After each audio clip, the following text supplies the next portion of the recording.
Innal hamdalillah nahmaduhu wa nasta'inuhu wa nastaghfiruhu wa na'udzu billahi min shururi anfusina wa min sayyiati a'malina may yahdihillahu fahuwal muhtadi wa may yudlil falan tajida lahu waliyyan mursyida. Asyhadu an la ilaha illallah wa asyhadu anna Muhammadan abduhu wa rasuluh. Kembali kita bersyukur kepada Allah karena dengan nikmatnya kebaikan-kebaikan menjadi sempurna. Selawat kita kepada teladan hidup kita memberikan risalah yang meninggalkan dua warisan kita. Insya Allah jika kita berpegang teguh kepadanya, maka insya Allah kita tidak akan pernah akan selama-lamanya, yaitu Al-Quran dan Sunnah. Selawat kita kepadanya, Allahumma sholli ala Muhammad wa ala ali Muhammad. Baik, yang sama-sama kita hormati Bapak Ibu pengurus Masjid Muhsinin Tarok, juga kepada jamaah kita yang alhamdulillah berkesempatan hadir, juga kepada Bapak Ibu pegawai guru Yayasan Pendidikan Misalul Jannah mulai dari tingkat SD, SMP hingga SMA. Selanjutnya yang kita muliakan Ustaz Fahri Habib LC di PL Ustaz ya. Alhamdulillah ada bersama kita. Insyaallah 4 atau 5 pertemuan ke depan atau 1 bulan ke depan kita akan bersama Ustaz yang mendengarkan nasihat dari Ustaz Uji. Dan ini bagian dari kita saling mengingatkan, saling menasihati satu sama lain.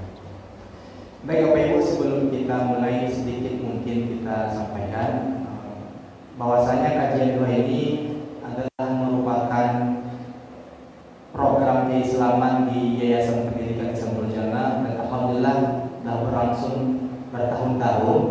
Tapi yang menariknya di tahun ini, insya Allah kita kajian Tuhannya tidak di yayasan, tidak di aula, tapi kita membuka untuk masyarakat. Kita saling berbagi ilmu dan berbagi nasihat ya, saling menasihati. Dan pada kesempatan ini atau pada bulan ini sampai nanti akhir bulan Maret kita akan di Masjid Muhsinin Tarok. Alhamdulillah ini kita bersyukur kepada Allah, juga berterima kasih kepada Bapak Ibu pengurus yang telah menerima kita dan bahkan menyambut baik mensupport kegiatan ini. Mudah-mudahan kegiatan ini bisa bermanfaat untuk kita yang melaksanakan dan kita juga yang mendengar. Baik Bapak Ibu, insya Allah tema yang akan kita angkat 4 atau 5 pertemuan ke depan bersama Ustaz Habib yaitu terkait bagaimana persiapan kita baik secara ruhiyah ya, terus secara ruhiyah sebenarnya untuk menyongsong bulan suci Ramadan. Bahwasanya memang kita mesti harus manajemen hal-hal yang apa yang mesti kita persiapkan. Dan nanti kita akan mungkin nanti Ustaz akan menyampaikan atau membahas terkait hal-hal yang mungkin di kita masih gharib gitu ya, atau masih asing, atau mungkin kita selama ini tahu tapi tidak mendalam. Bisa nanti dari tinjauan fikih apa-apa hal-hal yang diperbolehkan kita insya Allah sampai ke sana ya, insya Allah.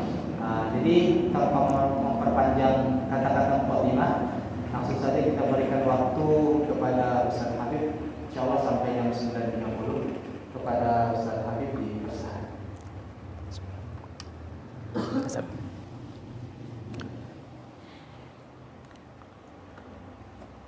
Itulah Ustaz.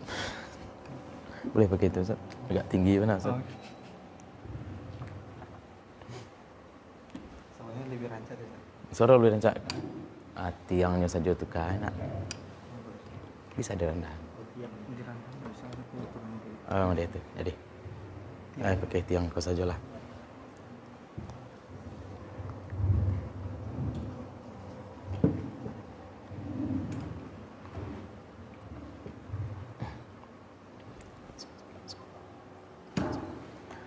Assalamualaikum warahmatullahi wabarakatuh. Waalaikumsalam warahmatullahi wabarakatuh. Alhamdulillahilladzi hadana li hadza wa ma kunna linahtadiya laula an hadanallah. Asyhadu an la ilaha illallah wahdahu la syarikalah wa asyhadu anna Muhammadan abduhu wa rasuluh. Allahumma shalli wa sallim wa barik ala hadzal nabiyil karim wa ala alihi wa sahbihi wa man tabi'ahum bi ihsanin ila yaumiddin. Fanawayna ta'luma wa ta'lim wa naf'a wal intifa' wal ifadata wal istifadah wal hatha ala tamasuki bi kitabillahi ta'ala wa bi sunnati nabiyhi sallallahu alaihi wasallam wa du'a ilal huda wa dilalata 'alal khairi ibtigha'a mardatillahi wa sawabihi wa qurbih. Allahumma 'allimna ma yanfa'una wa anfa'na bima 'allamtana wa zidna ilma. Sabuitnya ke Ustaz. Bapak Ibu alun. Terserah lah. Bapak Ibu. Bapak Ibu, calon bapak, calon ibu. Kalau nama si jomblo kan. Dan juga yang mendengarkan barangkali tidak hadir bersama kita namun hadir menyaksikan. Puji syukur kehadirat Allah Subhanahu wa taala, salawat dan salam mudah-mudahan selalu tercurah untuk Nabi junjungan alam Nabi Muhammad sallallahu alaihi wasallam. Mudah-mudahan dilimpahkan pula untuk keluarga beliau, kepada para sahabat beliau, kepada siapapun yang telah menyampaikan ajaran beliau kepada kita termasuk orang tua dan guru-guru kita. Mudah-mudahan kita, keluarga kita, anak cucu kita semuanya tetap berpegang teguh kepada apa yang telah dibawa oleh Nabi Muhammad sallallahu alaihi wasallam sehingga nanti di akhirat ketika kita dibangkitkan, mudah-mudahan kita dibangkitkan bersama-sama dengan beliau. Betul seperti tadi dikatakan oleh Ustaz Panji ya, bahwa sebelumnya kita mengaji, kok baru Ustaz ini? Iya. Sebelumnya kita biasanya mengaji di kantor yayasan di TK, tapi sekarang kita adakan pengajian di masjid masyarakat. Dan itu patut diapresiasi. Kenapa? Karena kalau kita lihat sejarah pendidikan Islam terutama di ranah Minang, kalau kita lihat sekarang itu Ustaz Panji, pesantren-pesantren tua. Kalau RJ ini kan sekolah tua atau sekolah muda? Aku entah tua sekali. Ya. RJ ini sekolah modern ya. Sekolah modern seperti RJ itu rata-rata masjidnya masjid dalam sekolah. Ya. Masjidnya masjid dalam sekolah, berbeda dengan sekolah-sekolah tua. Sekolah-sekolah tua itu istilahnya yang tagak sebelum merdeka lah ya. Seperti Parabe misalkan, Canduang, itu punya masjid tapi masjidnya itu integral dengan masyarakat.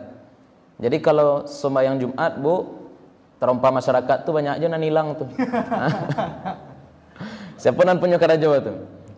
Ayo itulah kira-kira ya. Jadi masyarakat nanam taruang, masyarakat nanam jaguang kalau dulu ya, Wak, nak do deh. Itu masyarakat nanam lado kalau dulu masa-masa anak sekolah tuh masak sendiri, itu masyarakat yang tanam cabai tapi yang manen siapa?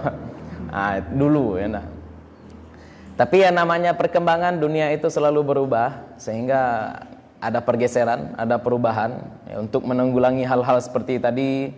Kalau misalkan masjid anak sekolah itu digabung dengan masyarakat, boleh jadi yang mendapatkan mudaratnya adalah masyarakat, atau boleh jadi malah para murid-murid yang akan mendapatkan mudarat. Sehingga pergaulan mereka tidak bisa diatur sedemikian rupa.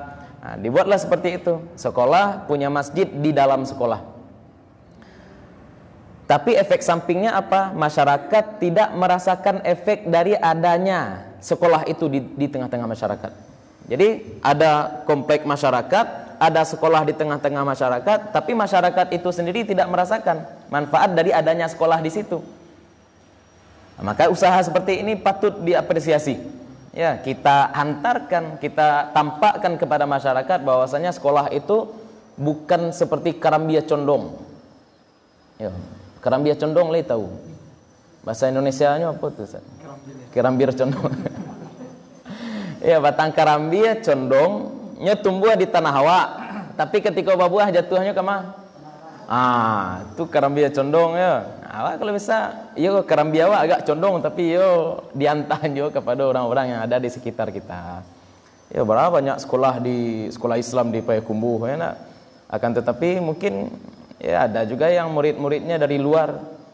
Ya, contohnya RJ sendiri itu ada penduduk sekitar Ustaz ya. Sekitar Kota Baru kan. Ada juga kan yang sekolah di sekolah kita. Tapi yang jauh juga lebih banyak kan. Bengkulu ada.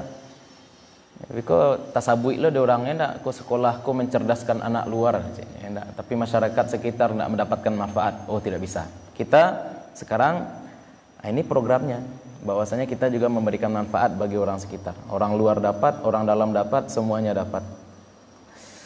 Bapak-bapak, ibu-ibu yang dimuliakan Allah, ada sebuah pertanyaan yang sebenarnya harus kita jawab. Ya, harus kita jawab kalau memang kita mengaku sebagai seorang muslim, kalau memang kita ingin menyambut Ramadan sebagai seorang muslim. Apa itu? Standar orang Islam itu apa? Kapan seseorang itu bisa disebut sebagai orang Islam? Ya, kita semua Islam ya di KTP. Aku enggak ada penyusup ya. Kita semua Islam insyaallah secara KTP. Tapi kapan kira-kira kita bisa menyatakan bahwasanya orang ini Islam? Dan Islam itu ada level-levelnya. Ada Islam namanya Islam yang kafah, Islam yang sempurna. Ada juga dia orang Islam tapi Islamnya banyak sumbing-sumbingnya, tapi kita kafirkan juga tidak boleh. Kita anggap dia tidak orang Islam juga tidak boleh. Ya. Ada juga orang yang jelas-jelas kafir. Jadi istilahnya ada orang yang memang di luar lingkaran orang Islam. Ya, ada orang yang di luar lingkaran orang Islam. Ya sudah, kita sebut kalau bahasa halusnya non muslim. Kalau bahasa frontalnya kafir. Nah, bahasa biasa itu identitas. Ada lagi orang Islam, tapi orang-orang Islam ini kan ada level-levelnya. Ada yang memang beriman dia, beramal dia, kemudian dia juga beramalnya itu diiringi dengan kecakapan ruhiyah, mentalnya juga bagus, rohaninya juga mantap. Nah, ini mantap nih. Ini orang-orang saleh, solehin. Dia berislam secara kafah. Tapi kan ada juga orang-orang Islam tapi dia banyak coba baik dosa, enak. Ndak solat dia barangkali, atau ndak puasa dia. Orang puasanya minum teh talua pagi. Tanya bakal minum teh talua dah. Ya ambo siang bekok ke menyabi. Kan ada juga orang-orang seperti itu. Pokoknya siang hujan ya. Iya, siang hujan kira ndak dia menyabi kan. Itu masih Islam ndak tuh? Hati-hati gua. Yo, Bu. Nyo KTP-nyo Islam. Bulan puasa nyo ndak puasa, itu Islam ndak? Ah, Islam. Islam juga. Jangan digafirkan dulu. Ya, adalah nanti standar kapan seseorang Islam itu batal. Ya, orang Islam itu batal keislamannya ada standar. Tapi kita jangan menggampang-gampangkan. Kalau guru-guru kami dulu katakan, nuduh orang kafir itu jangan gampang. Sekarang kalau misalkan kami tanya kepada bapak ibu-ibu, mana yang besar dosanya, berzina atau kafir? Hah? Mana gadang dosa zina daripada dosa kafir? Dosa kafir lebih besar daripada dosa zina. Sekarang nuduh orang zina caranya gimana? Datangkan 4 saksi. Walladzina yarmunal muhsanat. Ya, orang-orang yang menuduh orang lain berzina, hendaklah dia mendatangkan 4 orang saksi. Itu dosa zina loh. Dosa zina harus datangkan 4 orang saksi. Kalau misalkan dia tidak mampu mendatangkan 4 orang saksi, berarti yang nuduh ini yang dicambuk 80 kali. Sekarang kalau misalkan menuduh orang lain zina saja kita butuh kepada 4 orang saksi, kalau menuduh orang lain kafir gimana? Wah, hati-hati kok. Makanya dalam hadis Nabi, man qala li akhihi ya aduwallah faqad ba'a biqaulihi ahaduhuma. Siapa yang berkata kepada saudaranya wahai musuh Allah atau wahai orang kafir. Nya orang kokoh secara zahir Islam, tapi ya keceknya hei musuh Allah, hei kafir. Kalau ternyata saudaranya tadi itu ndak kafir, berarti balik kan. Ya, berarti nyo nan memusuhi musuh Allah. Nyo yang memusuhi hamba Allah. Kanya hati-hati benar tu ya. Tabayun perlu. Gampang-gampang kafir kok bahaya. Nah, jadi standar Islam ketika ditanya tentang Islam ada 2 hadis yang masyhur. Ya. Ketika ditanya tentang Islam, Nabi ditanya, apa itu Islam? Ada 2 hadis yang masyhur. Ya, karena kita kan inginnya jadi orang Islam yang sempurna, enggak jadi Islam sekedar Islam KTP saja. Jadi Nabi ditanya tentang Islam. Yang pertama yang bertanya tentang Islam itu adalah malaikat Jibril. Itu hadis nomor 2 dalam Arba'in. Yang kedua yang bertanya tentang Islam itu adalah orang Arab Badui, A'rabi. Ya, beda yang bertanya, beda cara Nabi menjawab. Ya, beda yang bertanya, beda pula cara Nabi menjawab. Bedanya? Awak jawab dulu nan agak barik dan lengkap. Ketika malaikat Jibril datang kepada Nabi SAW dalam hadis yang diriwayatkan oleh Umar bin Khattab. Jadi beliau sedang duduk-duduk bersama Nabi SAW. Kemudian datang seorang laki-laki, di mana laki-laki yang datang ini bajunya sangat putih, rambutnya sangat hitam. Ya. Orang tidak ada yang kenal satupun dengan laki-laki tadi. Tidak ada satupun yang kenal. Kalau zaman dulu ada orang datang ke perkumpulan awak, misalkan seperti sekarang ini, bajunya sangat putih, rambutnya sangat hitam, tidak ada satupun yang kenal, itu ganjil. Kenapa ganjil? Kalau tidak ada satupun yang kenal, berarti ini orang luar. Kalau orang luar datang ke sini, dulu kendaraannya apa? Unta, kudo, atau jalan kaki. Kalau jalan kaki mestinya rambutnya tidak hitam lagi, tapi sudah berdebu. Bajunya tidak putih lagi, tapi sudah berdebu juga. Tapi kini bajunya berasiah, rambutnya hitam sekali. Nah, ini sudah nampak keanehan sebenarnya. Kemudian duduk. Ketika duduk bersama Nabi Sallallahu Alaihi Wasallam diadu lutui. Ya, Nabi duduk di mukanya, duduklah di muka Nabi, lutuinya diadu je lutui Nabi. Tandu apa tu? Tandu akrab je Nabi. Sahabat lain tentu bertanya-tanya, siapa nan so akrab pana je Nabi? Nan paling akrab dengan Nabi siapa? Sahabat Nabi. Sekarang sahabat Nabi tidak kenal dengan yang datang ini. Siapa ini?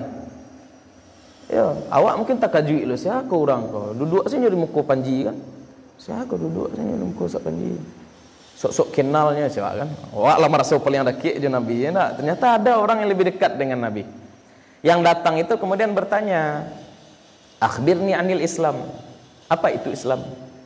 Ya, apa itu Islam? Dijawab oleh Nabi sallallahu alaihi wasallam, Islam itu adalah antashhada alla ilaha illallah wa anna Muhammadan abduhu wa rasuluh. Islam itu pembukanya apa? Bersaksi bahwasanya tiada Tuhan selain Allah dan bahwa Muhammad adalah utusan Allah. Itu dulu. Hamba Allah, utusan Allah. Bahasa pendeknya 2 kalimat syahadat. Itu yang pertama. Yang kedua, wa an tuqimas shalah, engkau dirikan salat. Yang ketiga, wa an tuaddi zakah, engkau bayarkan zakat. Kemudian antasuma Ramadan, engkau puasa bulan Ramadan. Yang kelima, antahujjal baita in istata'a ilaihi sabila, engkau berhaji kalau engkau mampu berjalan ke sana. Lah inilah yang kemudian kita kenal dengan rukun Islam.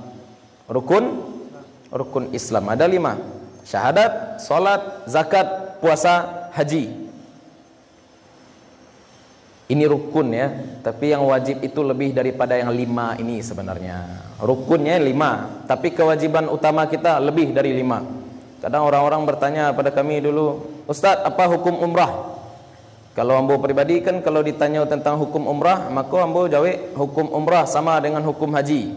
Kalau haji wajib 1 kali, maka umrah juga wajib 1 kali. Makanya ibu-ibu apa-apa barangkali yang pernah haji itu pasti hajinya rata-rata haji tamattu. Bayadam cik. Ya, sebab kedua-duanya sama-sama wajib, atau haji qiran, bayar pula dam satu kambing. Karena sama-sama wajib. Kenapa sama-sama wajib? Karena ayatnya itu watimul hajja wal umrata lillah. Sempurnakanlah haji dan umrah untuk Allah. Dalilnya sama, berarti hukumnya juga sama. Tapi kan umrah tidak masuk rukun Islam, Ustaz. Kenapa Ustaz anggap wajib? Oh iya, berbakti pada orang tua juga tidak masuk rukun Islam, tapi hukumnya wajib juga. Jadi 5 ini bukan 5 kewajiban saja sebagai orang muslim, tidak. Kewajiban itu banyak, tapi rukunnya 5 ini. Apa kata yang datang tadi yang rambutnya hitam tadi? Shadaqta, engkau betul. Tambah heran para sahabat. Ini dia datang, dia bertanya, sudah bertanya, dia pula yang memberikan koreksi, seolah-olah mauji. Kan ya tuh, nyoba tanya ke Ustaz, contohnya sudah dijawab di Ustaz, keceknya, Ustaz batu. Kok Ustaz batu keceknya? Harusnya enggak Ustaz batu keceknya, tapi mau kasih Ustaz. Kau nyoba tanya kepada Nabi, setelah dijawab oleh Nabi apa keceknya? Ayat tu jawabnya sih. Kan seolah-olah nyolah tahu jawaban, tapi bertanya juga. Itu tambah takajui sahabat lain. Nah, setelah itu ditanya lagi, akhbirni anil iman, kabarkan kepada saya tentang iman. Iman itu apa? Dijawab oleh Nabi, antuk minabillah wa malaikatihi wa kutubihi wa rusulihi wal yaumil akhiri wal qada'i syarrihi wa khairihi. Beriman pada Allah, malaikat, kitab, utusannya, hari kiamat, kemudian terakhir qada. Ya. qada dan qadar. Kalau awak menerjemahkannya takdir. Baik itu yang kita suka ataupun yang tidak kita suka. Yang kita suka ataupun yang tidak kita suka, semuanya harus kita yakini berasal dari Allah. Lagi-lagi dijawab, shadaqta, engkau betul. Terakhir ditanya kembali oleh malaikat Jibril yang menyamar sebagai laki-laki tadi, akhbirni anil ihsan, kabarkan kepadaku tentang ihsan. Apa jawab Nabi sallallahu alaihi wasallam? An ta'budallaha ka'annaka tarahu, fa illam takun tarahu fa innahu yarak. Bahwasanya engkau menyembah Allah seolah-olah engkau sedang melihat Allah. Fa illam takun tarah, kalau tidak bisa engkau merasa-rasakan bahwasanya engkau sedang melihat Allah, maka fa innahu yarak, maka sungguhnya dia melihat engkau. Jadi ada tiga yang ditanya oleh malaikat Jibril. Apa itu? Pertama Islam, kedua iman, ketiga ihsan. Kalau kita bahasakan dengan bahasa yang lebih kita pahami, Islam itu apa, iman itu apa, ihsan itu apa. Islam itu amalan. Zahirnya salat, puasa, zakat, itu Islam. Ya. Jadi asal nampak oleh kita orang itu nampak amalnya, maka bisa saja kita katakan bahwasanya dia itu Islam. Syahadatnya, bersyahadat itu kunci masuk Islam.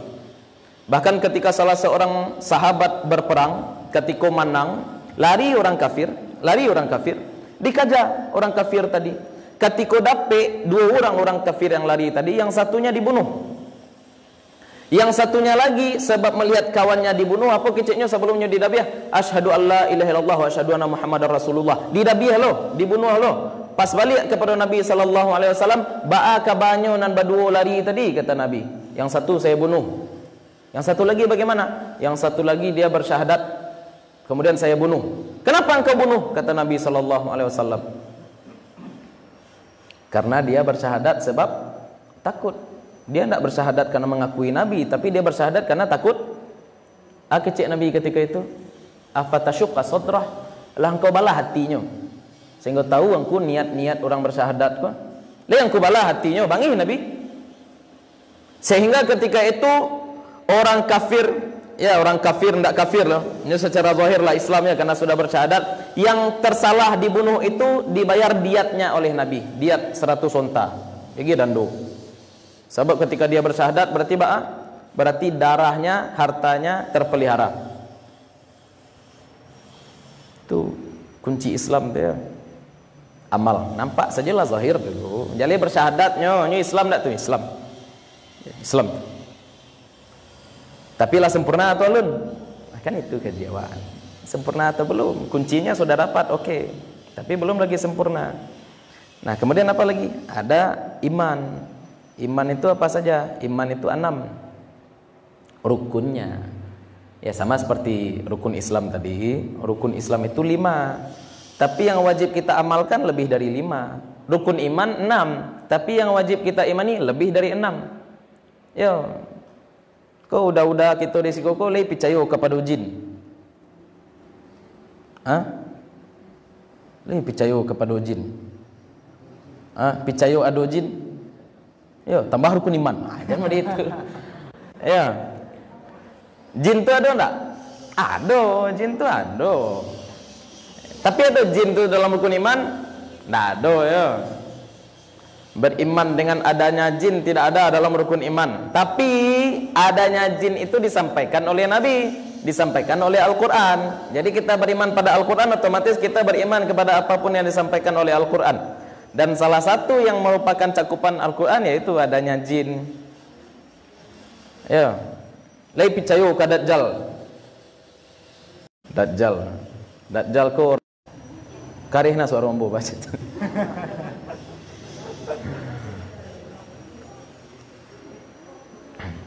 Sampai mah kajian dia dari kampung lupa. Ayo, tadi. Ayo, percaya ada Dajjal? Percaya ada Dajjal. Tapi kabar dari Dajjal jangan percaya yo.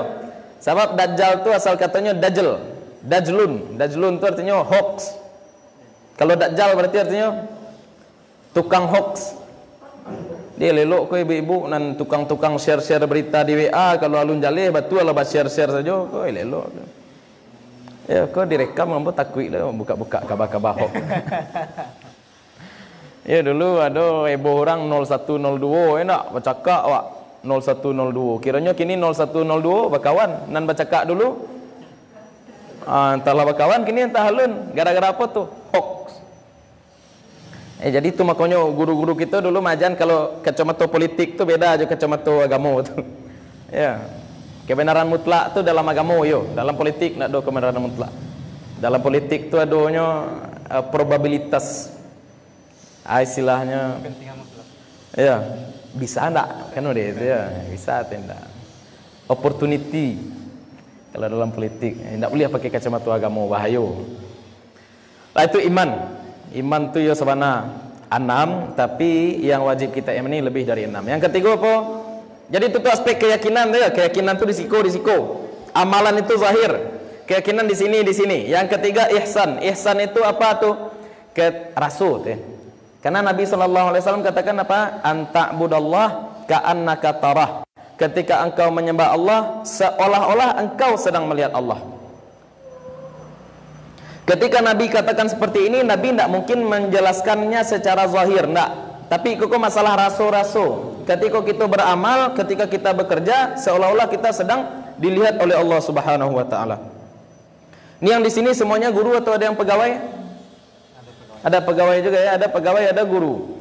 Wah sedang karajo, enak. Sedang karajo, kemudian lihat Facebook cik lo, enak. Maaf ya juga. Facebook cik lo. Kemudian lalu ke Palu enak. Kau ke SMA sebenarnya? Enggak, ada SMP. Ada SMP juga ya. Ya takdir tu baik itu yang kita suka ataupun yang tidak kita suka itu berasal dari Allah. Jadi kalau kita sudah paham konsep takdir, maka kita akan tawakalkan semuanya pada Allah, kita serahkan semuanya pada Allah. Tapi kita tidak tahu yang Allah takdirkan pada kita itu apa. Ya, masalahnya di situ. Kita tidak tahu yang Allah takdirkan untuk kita itu siapa. Kau yang bujang-bujang ya mah ke sadonya bujang. Ayo lah jauh-jauhan saja kira muka bujang. Nan bujang-bujang, kira-kira Allah sudah tahu belum jodohnya siapa? Sudah tahu Allah jodohnya siapa. Mau mati di mana Allah sudah tahu. Jadi tawakal saja. Tapi masalahnya kan kita tidak tahu. Ya, Allah yang tahu, kita tidak tahu. Maka kalau kita tidak tahu berarti tugas kita apa? Tugas kita adalah mengusahakan yang terbaik. Usahakan yang terbaik. Semua juga gampu kok. Ambo nak do rencana ke gampu hari. Tidak ada kita antisipasi hari ini akan terjadi gempa, kita tidak ada. Kapan terjadi gempa kita tidak tahu. Tapi kita mesti berusaha. Ya, kita mesti ikhtiar karena kita tidak tahu, kita usahakan yang terbaik. Kalau membangun rumah berarti buat pondasinya pondasi yang sekira-kira kue, misalkan. Ya, enggak. Atau terjadi gempa mati juga awak tagak juga siko kan. Nah, tidak bisa lah serupa itu. Ikhtiar. Ya, cari tempat berlindung. Ya, ke tawakal ya. Tawakal tetap, ikhtiar tetap. Harusnya ke bawah kok tadi ya. Ikhtiar paling dekat. Bawah meja. Nah, lanjut. Dan satu lagi, kalaupun kita mati tempok batu. Mati tertimpa batu itu adalah salah satu bentuk mati syahid. Mati syahid. Imam Bajuri dalam Hasyiah Bajuri itu menjelaskan banyak bentuk mati syahid. Ya, mati terbakar, mati tenggelam, mati tertimpa batu,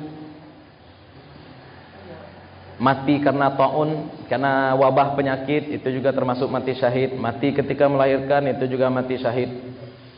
Tapi ada satu yang luar biasa juga, mati apa tuh? Man asyaqa fakaffa famata syahidan. Ya, siapa yang mencintai, setelah dia mencintai, dia menahan diri dari berbuat dosa. Karena menahan diri dari berbuat dosa, dia sakit. Sebab dia sakit, dia mati. Itu mati syahid. Jadi, jomblo, iya yang jomblo-jomblo ya. Jangan sumpah lo mati. Jadi dia suka sama perempuan, ternyata perempuan ini bisa jadi ndak mungkin rasul-rasul ini jenyo kan. Tapi deknya cinta tu nyo sakitnya ditahan-tahannya jo, matinya tu mati syahid. Tapi guru ambo magi alo cik mati konyol, nyo cinta pada perempuan, kemudian di WA-nya perempuan, assalamualaikum dek, jangan lupa tahajud, I love you dek, matinya mati konyol. Walaupun tahajud ajakannya tadi, jadi hati-hati jo. Lah balik ke pertanyaan tadi. Jadi Islam kafah, Islam sempurna, aspeknya 3. Ada aspek keyakinan, ada aspek amalan, ada aspek perasaan. Ya, aspek perasaan. Nah, orang banyak salah paham. Ndak lo banyak. Yang salah paham kok seketiknya kok. Salah pahamnya salah paham zaman sekarang itu ada namanya kelompok pluralis. Ya, pluralis. Ketika dia menganggap bahwasanya semua agama itu sama-sama mengajarkan kebaikan. Agama itu kan semuanya sama-sama mengajarkan kebaikan. Ya, janganlah dibeda-bedakan agama itu. Tidak perlu kolom agama di KTP barangkali nanti. Iya, dari aspek perasaan, dari aspek akhlak, semua agama pasti mengajarkan kebaikan. Ya, semua agama itu pasti mengajarkan berbakti pada orang tua. Semua agama mengajarkan kita untuk berbuat baik pada tetangga. Iya, agama mengajarkan kejujuran, betul. Tapi itu baru aspek ihsan saja. Dan tidak semua aspek ihsan kita sama dengan aspek agama lain. Cuma bagian ihsan akhlaki. Bagian akhlaknya sama. Ini orang-orang salah dalam memahami itu berarti. Kan agama lain juga mengajarkan kebaikan. Iya, agama lain juga mengajarkan kebaikan. Tapi itu cuma bagian kecil dari agama. Karena agama juga mencakup amalan. Agama juga mencakup keyakinan. Keyakinannya beda, amalnya baik. Kira-kira dia dapat tiket masuk surga enggak? Oh, tidak. Ya. Kalau dulu Kiai Haji Zainuddin MZ mengumpamakan, dia kafir Ustaz, tapi dia berbuat baik. Kira-kira masuk surga enggak? Ya, kan itu pertanyaan dia. Dia kafir, tapi dia berbuat baik. Kira-kira masuk surga enggak? Baca dong menjawab. Ya enggak. Jadi dijawab oleh beliau. Dia rajin sekolah, dia ikut ujian, tapi pas sudah penerimaan rapor dia enggak dapat rapor. Protes dia. Baku mau nak dapat rapor. Apa jawab guru? Daftar sih enggak. Ya, daftar Islam syaratnya apa? Syahadat. Ya, syahadat syaratnya. Jadi jangan salah paham nanti. Maka karena syahadat ini menjadi kunci, jangan sampai kita menggampang-gampangkan pula mengkafirkan orang. Ya, sabarik-barik klaim kita kepada orang lain paling-paling fasik ya. Fasik. Ada orang dia beriman tapi amalnya tidak ada. Ya, ada orang beriman tapi solatnya malas. Ketika ditanya pada dia, kamu tahu solat itu wajib? Iya, saya tahu solat itu wajib. Kenapa kamu tidak solat? Malas. Kamu tahu puasa itu wajib? Ya, saya tahu puasa itu wajib. Kenapa tidak puasa? Lita. Ya, capek saya puasa katanya. Orang-orang seperti itu berarti dia tahu, dia mengimani, tapi dia tidak melakukan. Beriman tapi tidak mengamalkan, itu namanya apa? Fasik. Kalau kafir itu artinya apa? Ingkar. Mengingkari dia. Pak, baku tidak sembahyang, Pak. Sembahyang tidak perlu. Enggak, ambo kok level-level ambo dia siapa? Ya. Ustaz masih solat kan? Masih rendah tu. Ambo Allah lah di hati ambo. Jadi Allah tu kan yang penting menilai takwa kita.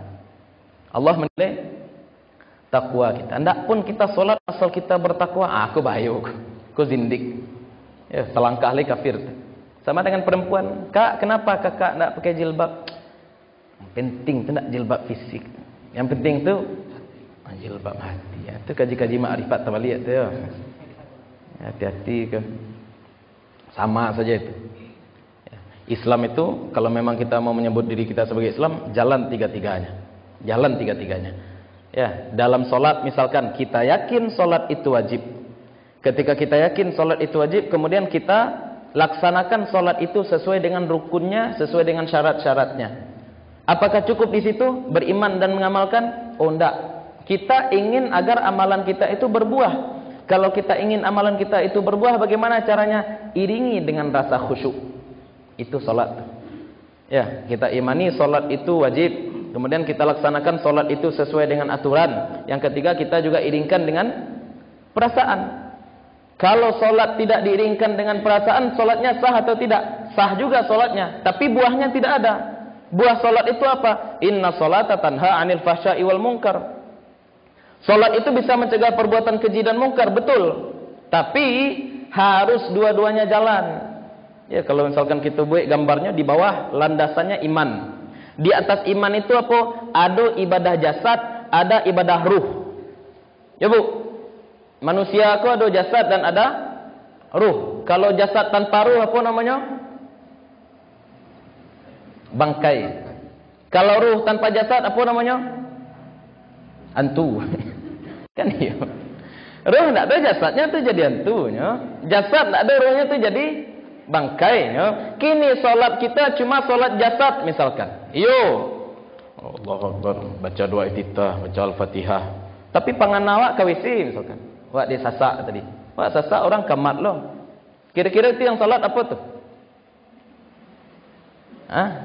Jasad saja. Ba nilai solatnya tuh sah enggak tuh? Sah. Tapi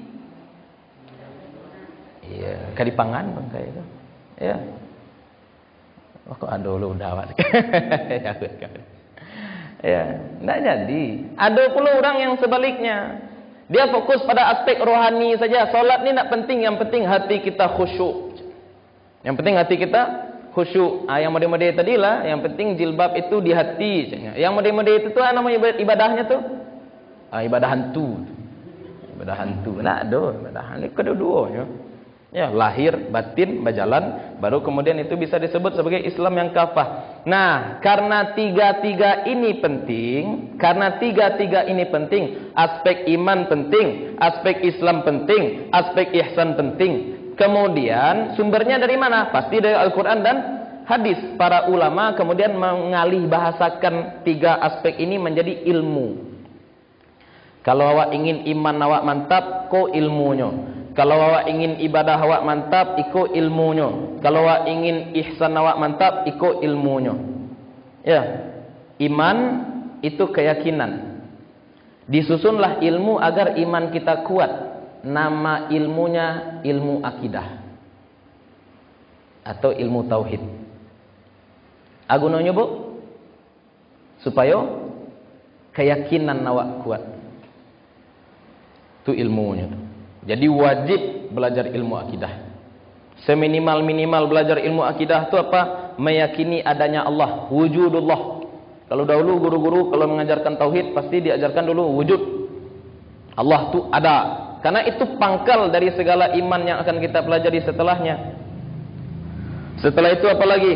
Kita berislam, dalam artian kita beribadah dengan benar, ada rukunnya, ada syaratnya, ada hal-hal yang membatalkannya.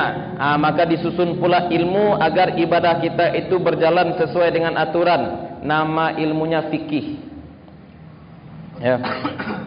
Tadi ilmu untuk masalah keyakinan. Apa nama ilmunya Pak? Akidah atau tauhid. Kemudian ada pula ilmu agar amalan kita itu berjalan sesuai dengan koridornya. Dengan ilmu itu kita tahu mana yang halal, mana yang haram, mana yang wajib, mana yang sunnah, mana yang makruh, mana yang mubah. Apa nama ilmunya? Fikih. Terakhir, kita juga harus mengiringkan perasaan dalam setiap ibadah. Ketika kita ditimpa musibah, maka kita iringkan rasa sabar. Ketika kita mendapatkan nikmat, maka kita iringkan rasa syukur. Ketika kita solat, maka kita harus ada khusyuk. Ketika kita bersedekah, kita harus ada rasa ikhlas. Itu kan rasa, tidak nampak ke dia orang ikhlas atau tidak ikhlas. Kita tidak tahu apakah orang ini bersyukur atau tidak bersyukur, karena itu amal qulub, amal hati. Nah, untuk mengurus hati itu adalah ilmu namanya. Apa nama ilmunya? Tazkiyatun nafas. Kalau di madrasah dulu namanya ilmu akhlak. Kalau di pesantren namanya ilmu tasawuf. Kalau Buya Hamka menulis buku judulnya Tasawuf Modern. Tiga itu penting. Kau jangan bayangkan pula nanti Ustaz kok ngaji tasawuf. Tasawuf kau ada ilmu jalan di hati Ustaz. Itu ilmu debus namanya. Kau orang salah-salah paham ya nak. Ambilnya pisau enak. Ilmu apa kau Pak? Ilmu tasawuf. Ah, itu orang bodoh. Ya, ilmu apa namanya sabananya tadi itu? Debus. Ilmu tasawuf itu ilmu apa tadi? Tazkiyah, menyucikan jiwa, ihsan. Gimana caranya supaya syukur, supaya sabar, supaya ikhlas, supaya dan seterusnya. Pokoknya amal ruhi, amal rohani. Itu tasawuf.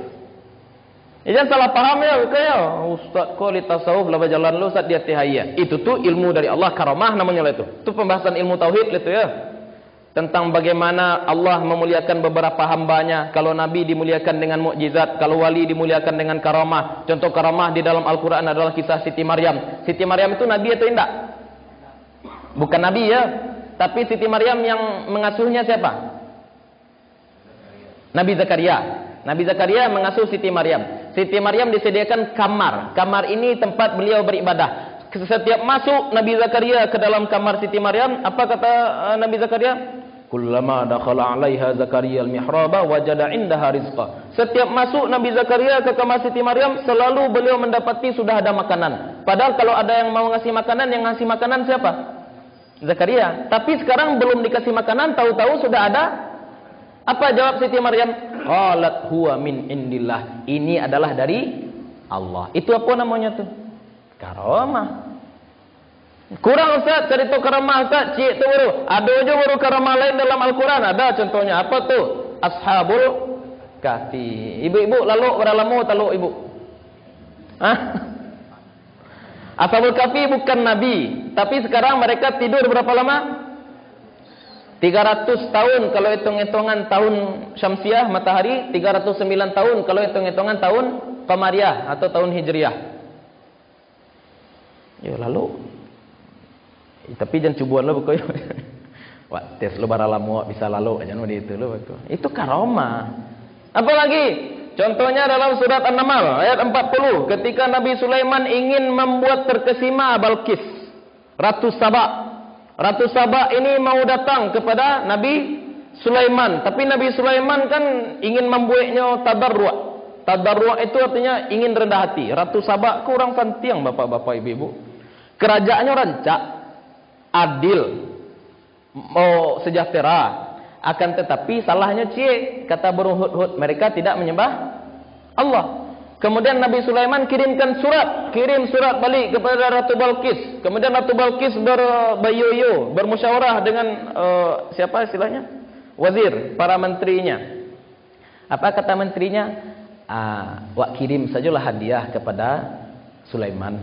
Ya, kita kirim saja hadiah kepada Sulaiman supaya kita tidak berperang. Kan wak kayo, kasih saja hadiah. Istilahnya itu keputusan rapat ya. Dikirim hadiah. Dikirim hadiah kepada Nabi Sulaiman. Nabi Sulaiman tentu tersinggung. Kira-kira hadiah yang diberikan Ratu Saba mana yang lebih mulia daripada yang diberikan Allah? Ya, jadi kalau dalam riwayat Israiliyat boleh percaya atau tidak, sebelum datang pasukan Saba ini membawa hadiah emas, amehnya banyak ya. 50 batu bata ameh. 50 ameh segadang. Tapi batu batanya segadang batu bata Ka'bah tu. Ya, batu bata gitu. 50 lah. Sebelum datang Ratu Balqis tu apa kecik Nabi Sulaiman, aku tolong kandang jawi itu lagi ameh. Labu aku tolong dia lagi ameh. WC lagi ameh. Pokoknya tampik-tampik buruk lagi ameh. Ketika datang utusan Ratu Balqis membawa emas, nampak dia kiranya ameh di situ berserak-serak. Awak membawa ameh tadi rencana ingin membuat melunakkan hati Nabi Sulaiman. Kiranya ameh Nabi Sulaiman siku ameh terbuang-buang. Pokoknya ada gembel lagi ameh. Pantai itu kiranya pulang balik.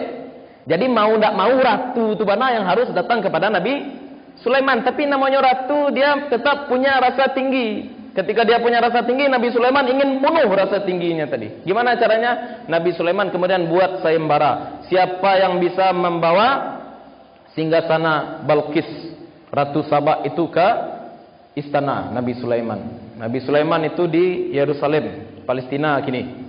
Ratu Saba itu di Yaman ke Palestina. Siapa yang bisa membawa? Pertama jin ifrit mengemukakan diri, biar saya yang bawa. Saya bisa bawa itu sebelum engkau taquma min maqamik, sebelum engkau berdiri dari tempat duduk engkau. Mungkin 2 detik, 3 detik. Capek atau lembek tu Bu? 3 detik aja. Kemudian waqala alladzi indahu ilmun minal kitab. Berkata orang yang di dalam hati yang dia punya ilmu tentang kitab, ana atika bihi, saya bisa membawa singgasana itu sebelum mata engkau berkedip. Berapa detik? Sampai 1 detik. Jadi mana kencang, manusia atau jin? Hah? Manusia tu. Ya manusia. Jin ifrit kan jin paling hebat. Dia cuma bisa bawa selama 2 atau 3 detik. Sekarang manusia berapa lama dia bisa bawa? Kencang sebelum mata menggari. Itu namanya karomah. Ada karomah, tapi itu kaji-kaji tauhid, bukan kaji-kaji tasawuf ya. Bukan kaji-kaji tasawuf. Kaji tasawuf itu kita fokusnya dulu untuk apa? Tazkiyatun nafas. Nanti awak sediakan pula ya ba'a memandang khawarik lil adah insyaallah. Supaya tidak jatuh. Baca cara membedakan dukun dengan wali. Sebab kedua-duanya kadang-kadang sama-sama pakai kopiah ya. Ikai benar aku. Ada dukun, ada walinya, kedua-duanya sama-sama pakai kopiah. Apa cara membedakannya insyaallah nanti kita bahas. Tapi ya pelajari dasar-dasar dulu ya. Ada iman, ada amal, ada rasa-rasa hati kita. Jadi kalau misalkan kita beriman, ada ilmunya. Apa ilmunya? Ilmunya tauhid. Ya, kemudian amal, kita ingin beramal, tahu kita mana yang halal, mana yang haram. Jangan nanti terbalik-balik, nanti yang halal kita haramkan, yang haram kita halalkan, dan itu banyak terjadi. Orang yang menghalalkan yang haram atau mengharamkan yang halal. Ya, kok direkam enggak ya? Ya, gambar apa hukumnya gambar? Hah? Apa hukumnya gambar? Awak kan kadang-kadang gambar di Gucci berang awak enak. Gambar di Gucci, di dinding rumah, foto-foto awak berang.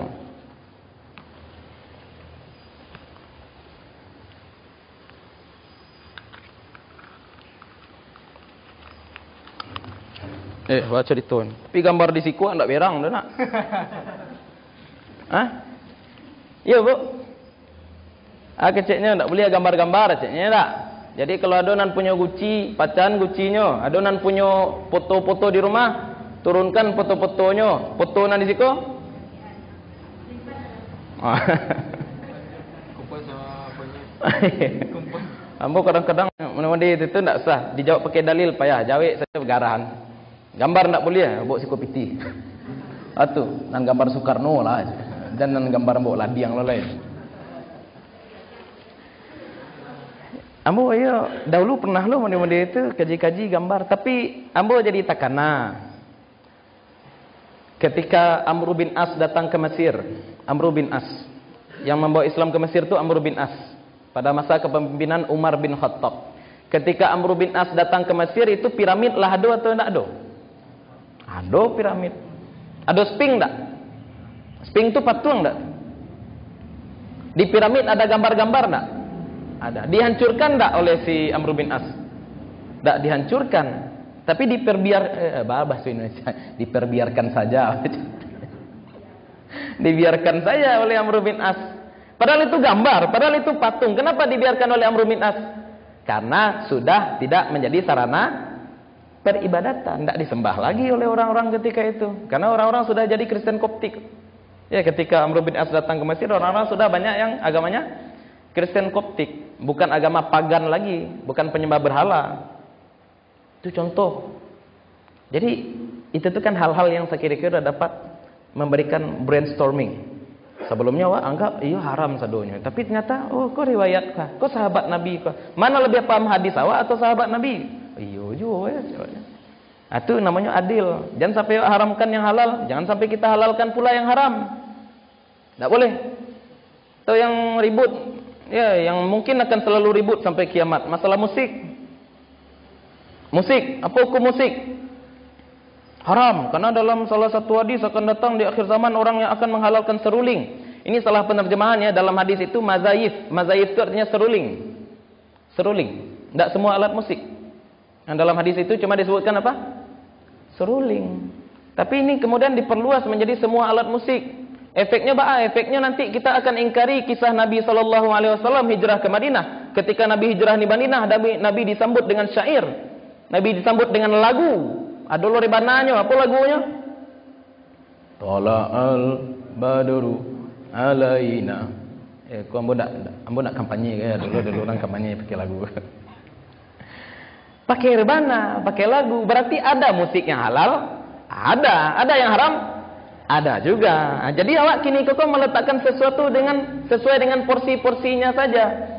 Dan dengan belajar fikih nanti tujuannya apa? Tujuan kita belajar fikih, kita tahu prioritas kita di mana. Mana yang fardu ain, mana yang fardu kifayah. Kita sibuk membahas fardu kifayah. Akan tetapi fardu ain kita berselemak pihak. Contoh fardu kifayah jihad. Apa hukum jihad? Fardu wajibnya untuk seluruhnya atau sebagian? Seluruh ibu-ibu satu loh. Berarti fardunya fardu kifayah. Jihad itu fardu kifayah, tapi sholat istinja cebok ya. Fardu ain. Kini ceboknya belum selesai leh. Nya membahas jihad.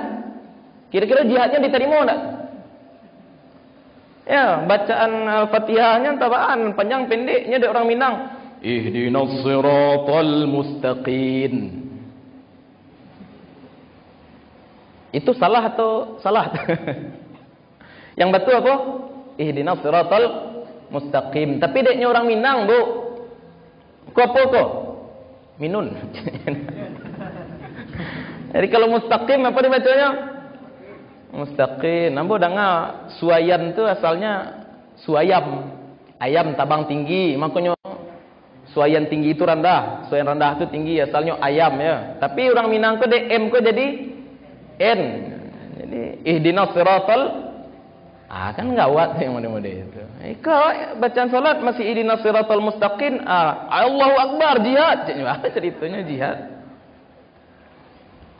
Mana yang fardu ain, mana yang fardu kifayah. Ya tentu kadang-kadang nan mudu-mudu. Kalau darahnya wangi, yang dipelajari pertama kali jihad. Padahal yang pertama kali dipelajari harusnya salat.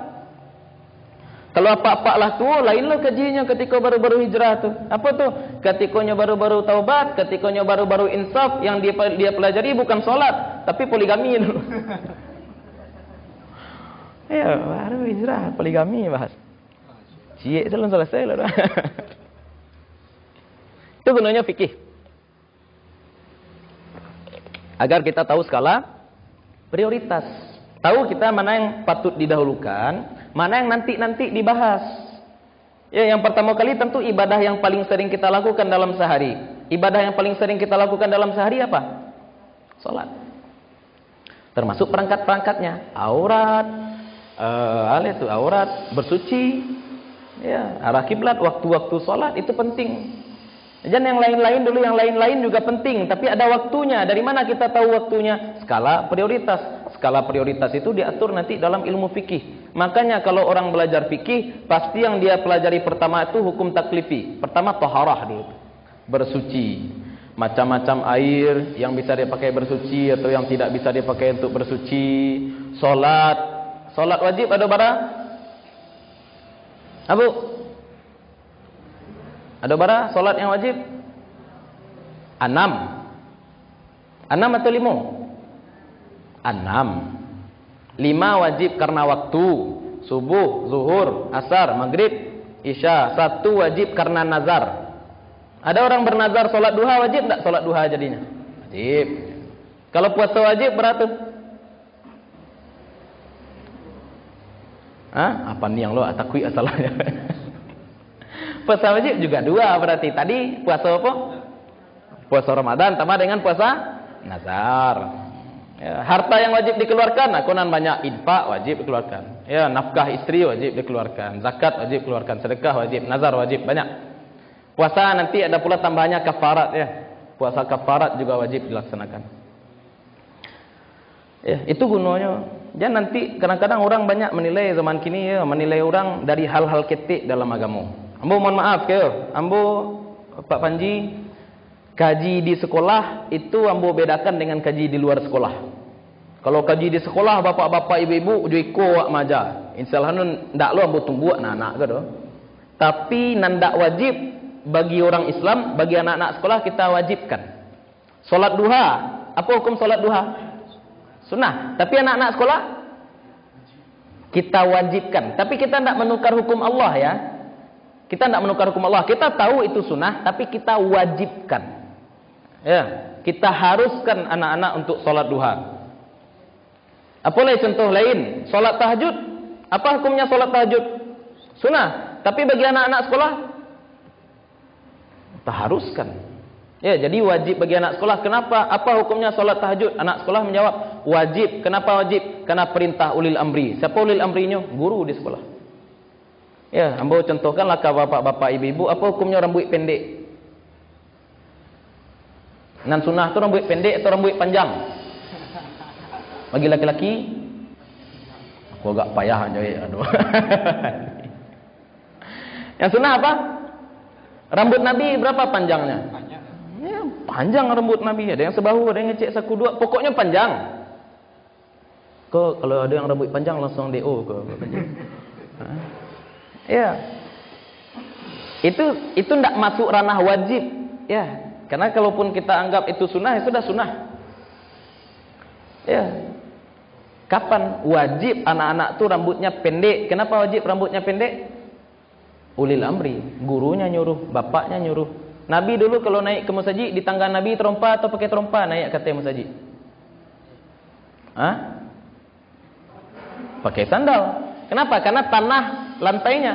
Lantai masjid Nabi dulu apa? Tanah. Lantai masjid Nabi dulu tanah. Makanya setiap setelah sholat itu para sahabat gini. Kenapa gini? Bersihin debunya. Kita sekarang tetap seperti ini. Ya. Kenapa? Niru. Ya kadang-kadang meniru kok tidak harus ada alasan. Ya, ada orang botaknya payah haji. Sudah tahlul kan potong rambut. Anak kena potong leh.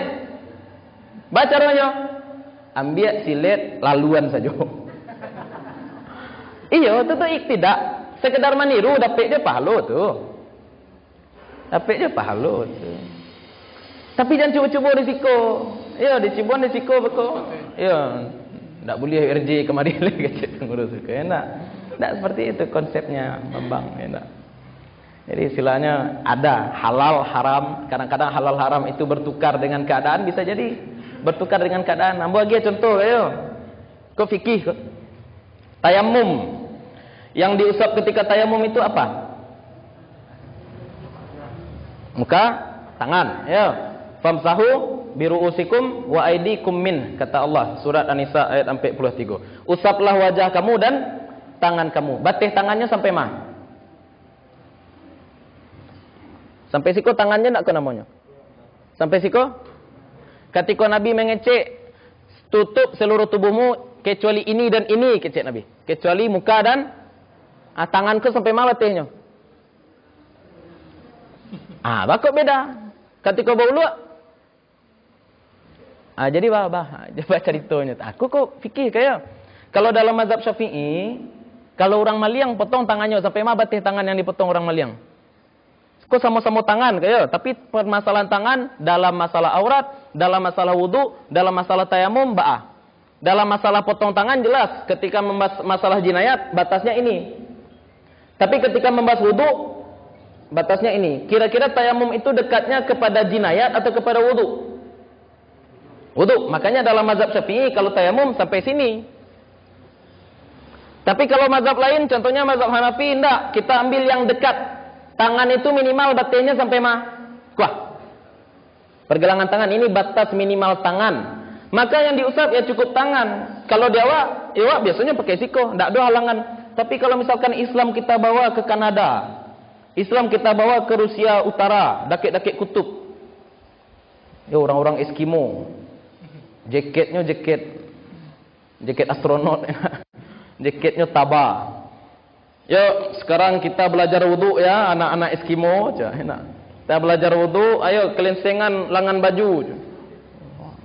Lengan bajunya gambuang. Enggak bisa do, Pak, ceknya. Ayolah, mari kita berwudu pakai air. Airnya langsung baku, Pak. Ceknya. Ya sudah, kita pakai debu. Enggak ada debu, Pak. Kakak, saya bisa. Ya, makanya di situ ada konsep wajhul ard.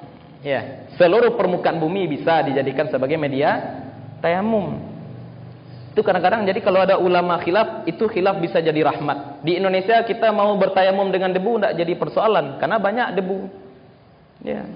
Tapi kalau dibawa ke kutub utara enggak panjang wak jadinya. Nah, makanya di situ. Jadi mazhab keko ada istilahnya mazhab fikih keko ada penyebarannya. Kalau mazhab Indonesia, Malaysia, Brunei, Singapura, Thailand Selatan itu Syafi'i. Ya, kalau di arah-arah Mongol, Mongolia, Turkistan, Azerbaijan, Turki pun sendiri itu mazhabnya Hanafi. Kalau ke arah Maroko, Pantai Gading, ya Afrika, Maghrib, itu Nigeria, itu mazhabnya Maliki. Aduh, kamu terkena mazhab Maliki ke baat. Karena dalam mazhab Maliki, kau hati-hati, jadi tidak semua mazhab lo bisa dipakai di siku. Jangan anggap kau kan khilafiyah, jangan sekali-kali seperti itu pula. Dalam mazhab Maliki kan anjing halal. Dalam mazhab Maliki anjing halal. Sebab dalam Al-Quran yang diharamkan cuma innama harama alaikumul maitata. Yang haram pertama bangkai, wad dama dan darah, walahmal khinzir dan daging babi, wama uhilla bihi li ghairillah dan hewan yang disembelih untuk selain daripada Allah. Ada anjing yang disebut dalam Al-Quran? Tak disebutkan anjing. Sehingga dalam mazhab Maliki hukum makan anjing halal. Ya, jangan dibawa kemari. Biko laku lagu makan anjing dengan sayur kol. Kalau di Afrika itu bisa dipakai. Sebab apa? Yang banyak di situ anjing. Ya anjing. Ya payah cari makan lah di situ. Bayangkan ya orang-orang Afrika. Ya sudah. Ingin jadi orang Afrika, ya pakailah mazhab Maliki, silahkan pergi ke sana. Jadilah ado, ikhtilaf rahmat tu lah ado. Anunya sila penyebarannya sudah ada. Selesai oleh ulama-ulama gitu dulu. Nah, awak jangan membuat karuah. Kadang-kadang orang kalau tidak belajar fikih membuat karuahnya. Pergi dia ke Indonesia, kemudian dia buat solat jenazah 7 takbir. Dia buat solat jenazah, laisah solatnya solat jenazah 7 takbir. Sah, tapi masyarakat jadinya ribut orang jadinya. Mau laki bini bercakap jadinya. Bakal bercakap laki bini, ya menurut lakinya kalau bersentuhan biko bata, menurut bininya indak. Jadi sudah lakinya baulu kecak-kacak bininya indak. Bercakap laki bini jadinya. Lah itu gunanya belajar fikih. Nah, nanti tasawuf, akhlak, itu menstabilkan rohani kita. Rohani kita stabil, aman. Banyak orang sekarang dia belajar fikih, bertambah ilmunya, tapi akhlaknya bertambah turun. Ketika akhlak bertambah turun, ya sudah, agama itu nak jadi rahmat lagi. Aduh, kawan mintuo sedang bersiap-siap ke bacarai kini. Entahlah carai entah alun. Jadilah 3 bulan yang lalu siap-siap carai. Alasan carainya istrinya ikut pengajian. Setelah ikut pengajian, dia merasa solehah. Ya, yang dahulu dia tidak tahu agama, sekarang sudah tahu agama. Tapi suaminya dia lihat ketika orang azan